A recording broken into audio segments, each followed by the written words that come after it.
હોળી ધૂળેટીના તહેવારોને ધ્યાને રાખી ભરૂચ જિલ્લામાં પ્રોહિબિશનની પ્રવૃત્તિ નાબૂદ કરવા માટે પોલીસ એક્શન મોડમાં આવી છે.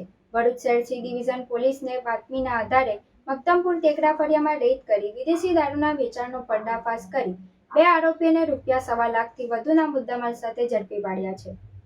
ભરૂચ સી ડિવિઝન સર્વેલન્સ સ્ક્વોડના કર્મચારીઓને મળેલી બાતમીના આધારે મક્તમપુરના ટેકરા ફળિયાના દક્ષ વસાવાની ઘરની પાછળ રેડ કરવામાં આવી હતી.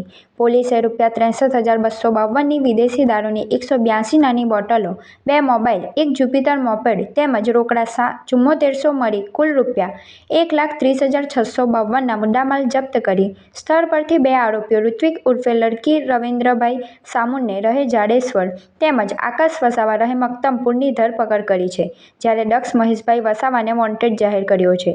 ભરૂચ શહેર સી ડિવિઝન પોલીસે ત્રણેય આરોપીઓ વિરુદ્ધ ગુનો દાખલ કરી આગળની કાયદેસરની કાર્યવાહી હાથ ધરી છે.